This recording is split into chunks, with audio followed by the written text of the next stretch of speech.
শেখ হাসিনা জানতে চেয়েছেন ওনার পরে ক্ষমতায় কে আসবে। আপনার পরে ক্ষমতায় আসবে খন্দকার মোশতাক। এখন আপনার পরে ক্ষমতায় আসবে আপনার ঘরে বেড়ে ওঠা ওই মীর জাফরের গোষ্ঠী আপনার রক্তের উত্তরাধিকার হবে বলে রাখলাম।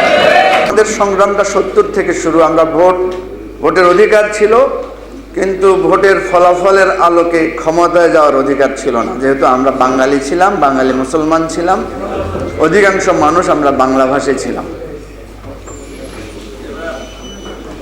এরপর যে গণতন্ত্রের লড়াকু, গণতন্ত্রের যিনি কিছুটা বলা যায় যে সংগ্রামী চরিত্রে, সংগ্রামী অবয়বে হাজির হয়েছিলেন বঙ্গবন্ধু শেখ মুজিবুর রহমান, তিনি আমাদের এই স্বাধীন বাংলাদেশের গণতন্ত্রকে কেড়ে নিয়েছেন বাকশালের নাম করে। এই যে ফ্যাসিবাদ এবং স্বৈরতন্ত্রের বীজ আমাদের এই রাজনীতিতে ঢুকেছে, সেটার বিরুদ্ধে এখনো আমাদেরকে লড়াই করতে হচ্ছে। এখানে গয়েশ্বরদা আছেন, এখানে অন্যান্য রাজনৈতিক নেতৃবৃন্দ আছেন, সাইফুল হক ভাই আছেন। সাইফুল হক ভাই, রেজা ভাই, এরা শেখ হাসিনার খুব ঘনিষ্ঠ ছিলেন এক সময়। আমার মনে হয় গয়েশ্বরদাও অনেক স্মৃতি বলতে পারবেন, যেহেতু 90-এর আন্দোলনে ওনারা পাশাপাশি একসাথে থেকে আন্দোলন করেছেন। সম্ভবত আমি গয়েশ্বরদার একটা ছবিও দেখেছি, শেখ হাসিনা এবং খালেদা জিয়া দুইজনের পেছনে দাঁড়ানো তরুণ বয়সে। তাহলে একসাথে গণতন্ত্রের সংগ্রাম হয়েছে, একসাথে লড়াই হয়েছে, একসাথে রাজপথে আমরা সংগ্রাম করেছি, এক টেবিলে বসে রূপরেখা তৈরি হয়েছে। সেখান থেকে আমরা কেন সরে এসেছি? সেখান থেকে কেন আজকে শেখ হাসিনা আমাদের সবাইকে বিনাশ করতে চান? আওয়ামী লীগ কেন সকল গণতান্ত্রিক দলের কণ্ঠরোধ করতে চান? আমরা না হয় আমাদের নানা সমস্যা আছে, সাইফুল হক ভাইয়ের কি সমস্যা? আজকে আমরা দেখলাম যে স্বৈরতন্ত্র এমন এক দানব, সে তার শত্রুকে খাওয়ার পরে সে নিজেকেও খাওয়া শুরু করে। আপনারা দেখছেন আজকে উপজেলা নির্বাচনের নামে আওয়ামী লীগের গোশত আওয়ামী লীগ খাচ্ছে।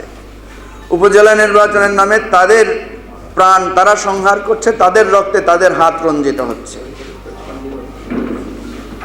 শেখ হাসিনা জানতে চেয়েছেন ওনার পরে ক্ষমতায় কে আসবে। ভাইরে, আপনি যদি নির্বাচনটা সুন্দর মতো দিতেন, তাইলে হয়তো আপনার পরে আমরা ধারণা করতাম বেগম খালেদা জিয়া অথবা তারেক রহমান অথবা মির্জা ফখরুল অথবা গয়েশ্বর চন্দ্র রায় অথবা সাইফুল হক ক্ষমতায় আসতেন। কিন্তু এখন তো আপনার পরে ক্ষমতায় আসবে খন্দকার মোশতাক। এখন আপনার পরে ক্ষমতায় আসবে আপনার ঘরে বেড়ে ওঠা ওই মীর জাফরের গোষ্ঠী আপনার রক্তের উত্তরাধিকার হবে বলে রাখলাম। লিখে রাখেন, স্বর্ণাক্ষরে লিখে রাখেন। কাগজে লিখো নাম, কাগজ ছিঁড়ে যাবে। পাথরে লিখো নাম, পাথর ক্ষয়ে যাবে। হৃদয়ে লিখো নাম, সে নাম রয়ে যাবে। আওয়ামী লীগ, হৃদয়ে লিখে রাখেন, আপনাদেরকে ক্ষমতা থেকে চ্যুত করবে। আপনাদের রক্তের উপর দাঁড়িয়ে আপনাদের উত্তরাধিকার হবে আপনাদের ঘর থেকে বেড়ে ওঠা বেঈমানের গোষ্ঠী। এটাই আপনাদের পরিণতি। যারা গণতন্ত্রকে হত্যা করেছে, যারা মানুষের অধিকার ছিনিয়ে নিয়েছে, যারা মানুষের জীবন নিয়ে ছিনিমিনি খেলেছে, ইতিহাসের পাতায় সেটাই তাদের পরিণতি হয়েছে। প্রিয় ভাই ও বন্ধুগণ, অনেক নেতা, অনেক বক্তা, আমার একটা কাজ আছে, যেতে হবে।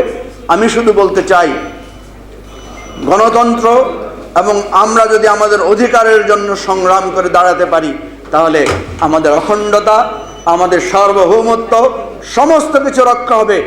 আগ্রাসনের বিরুদ্ধে দাঁড়িয়েও আমরা অতীতেও লড়াই করেছি, সামনেও আমাদের লড়াই চলবে।